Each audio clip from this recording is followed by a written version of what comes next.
Hey, how's it going, everybody? Welcome back to another radio control journey. Now, today I will be going over things that I've done to the WPL D-42 and the direction I plan on going. Also, we will be assembling the front end metal kit and kind of going over that together. Mine did not arrive with instructions. I'm sure yours will, so that's why I'm going to go ahead and get this video out and kind of see what we have going on. Looking at the parts, you can see it's pretty self-explanatory, especially if you already have one built right in front of you and you're just kind of rebuilding that in metal. So first off, I'd like to show you guys, this is after the soft suspension video I made. Go ahead and check that out. Painted the chassis. I plan on doing some gray there. Of course, still got the soft suspension. Took the bearings out, lubed them up. That's about the only other thing I did other than what I showed in the video. Painted the inside white and then black. Also painted the outside white and then gray. And my paint kind of just did its thing. So I'm going to go ahead and go with the rustic look. Like the old school, been driven hard look. And I did do where the rear opens. Not a very good job. I used the Dremel tool cutting it, and I shouldn't have because it let my gaps too big. But nevertheless, I'll be able to put scale accessories back there and some extra tires and things like that. Same thing with the front. Painted the inside white, then black, and the outside white, then gray, metallic gray. So hopefully it turns out pretty cool. I'm excited. I got the interior painted, as you can see. I'm thinking about going light gray with the seats. I'm not too sure yet. And same thing, light gray with the interior, light gray with the seats. So let's bust this kit open and see what we have to work with and kind of what we got going for us as far as building. It's nice to give you tools, give you some Loctite. Just a dab will do you on that Loctite. Definitely don't overdo it. I would build everything first and make sure it's correct and then go back through and put Loctite on things. So here's the baggie of metals, the goodies. Here's all the metal parts. And so obviously we know what that is. That's what your tire's gonna bolt to, and that rolls in the bearing. So that's gonna go in through there once you get the bearings installed. So yeah, it shouldn't be too bad. Go ahead and figure out how to do this. I like that it's marked R and L. So that's a start on us not building it the wrong way the first time. Small turnbuckles. And then I guess those are going to be the screws that screw down on these outers. And that's what's going to capture the balls and allow it to pivot. So there's your two bearings. There's the balls. There's your turnbuckle ends. So it's going to be similar to how, if anybody has a soldering iron kit, that's going to be how it works. These are going to clamp down on the balls just ever so slightly and then allow them to move. So let me get some tools and let's get this assembled. Alright, you guys, so for those guys who work off pictures, here you go. Use the long tie rod into the turnbuckle metal. And then this piece is universal. This is a right. And then this is a right. This is a number 2. And then, like I said, this piece is universal. It's not marked. And so this is going to be the right side. I got my length off of measuring it up to the plastic one. And this is just going to go in exact location. You got your up and down movement, your turning. These are just slightly snug with a little bit of Loctite. There goes. The bearings will fall out. I didn't put grease on them yet to keep them snug in there. But anyway, there you go. This is the right side. You can see the different adjustment for the shocks. This is the stopper. It's going to hit the bottom of the bar. That metal piece hanging out right there. So when you turn, it hits that. So those are snug with a little bit of Loctite. Same, snug with a little bit of Loctite to give you your turning. All the ball joints are snug in the metal with a little bit of Loctite as well. And so now we're going to do the left side and install it.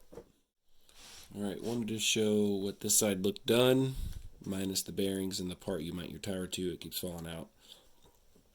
And then the stock side. So go ahead and take a look. Of course I got my suspension how it was before.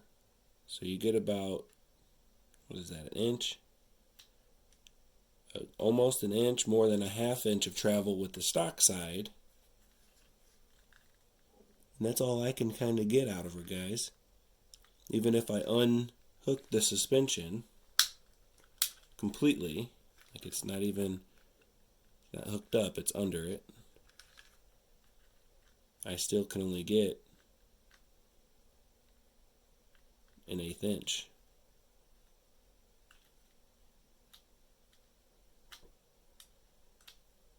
Maybe because this side droops down more. Share your comments if you get the same thing, if you're able to get more flex out of it. But then again, this is without suspension. I've loosened everything up I can loosen. I lubed stuff. I backed these out, and it didn't make a difference. See, they're a little loose now.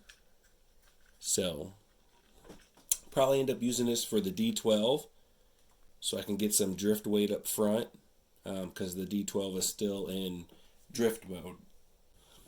Yeah, I'll probably throw this setup in the drift D-12. It needs a little weight up front to help it out. And since I'm doing the overlanding direction, I'll probably keep on with the softer suspension for this project. So, but we can continue building. I'm glad I got to show you guys kind of how she's supposed to go in there. And then we can finish up the other side. Thing I did was grab the parts that are left, since we know that we are doing the left side now. So get all your metal pieces set out. I got the longer of the turnbuckle adjustments. We're going to need 2 of the retainers. And then 4 screws.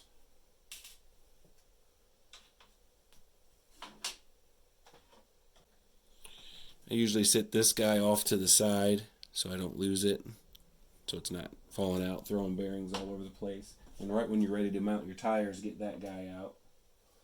So you can see I got the 3 brass ball ends. One's going to go there on the top, one's going to go on the bottom, one's going to go on the top, the opposite of that metal arm to stop it from turning. And then now that we know we're doing our right side, this arm's going to go like this. So we're going to drop this ball down in it, like so. And then now the caps, with it bubbling out toward you, so you give that ball room to move. You don't want the concave in towards the ball.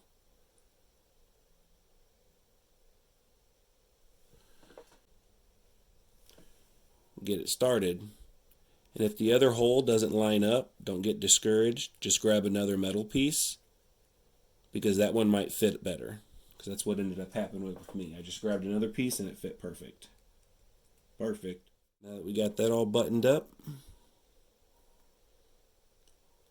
you can see it can move, it can turn. Set that off to the side. Grab our large turnbuckle and start screwing this into there. Now this piece is labeled number 1. I think it's the ones that aren't labeled left and right, you can use either which way, which makes sense. It's a universal piece. So now that I got that in there, we're going to do the same thing. Take the ball, poke it through, and we're going to take the cap,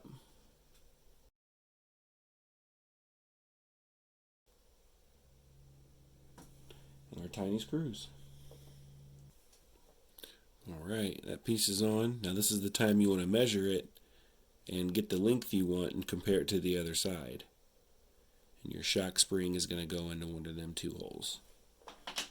That's when you take this piece, your ball end is going to go on the opposite side of that metal protruding, because that metal is there to stop you and have a good turning radius so you're not breaking your servo. And now it's time to get your orientation right. So since we're doing the left side,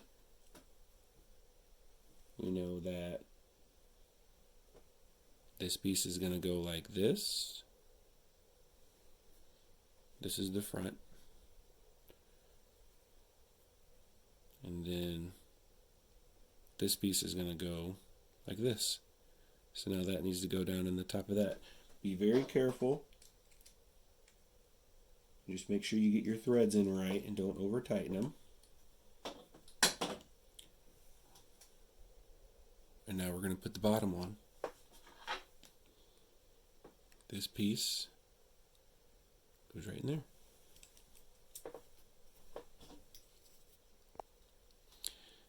And when everything's said and done, you should have something that looks a little like this. Then again, this is for the left side. Servo's going to hook up there. That hooks up in the stock location. You use your stock bar. And your spring goes in one or two of them holes. You use your stock bar for the bottom as well. That's already used for your plastic. The bearing fell out. So there you go. And now for this overlanding video, I will be using the stock suspension setup for travel and softness, and then I will be using my next D-12 video once I'm done 3D printing stuff.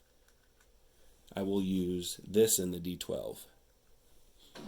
So then again, thank you guys very much for watching. If this is the kind of stuff you guys are into, you like my videos, consider subscribing. A huge percentage of you guys are not subscribed. 91% of the viewers who watch my videos are not subscribed. So you guys would be helping me out more than you know. So thank you guys very much for watching. Stay tuned. Coming up next is the overlanding running video once I put it all together. And I'm also not sure if I'll be using the stock electronics. I might grab a 20 amp speed controller. So yeah, thank you guys very much. Feel free to comment below, and I'll catch you in the next video. You guys are awesome.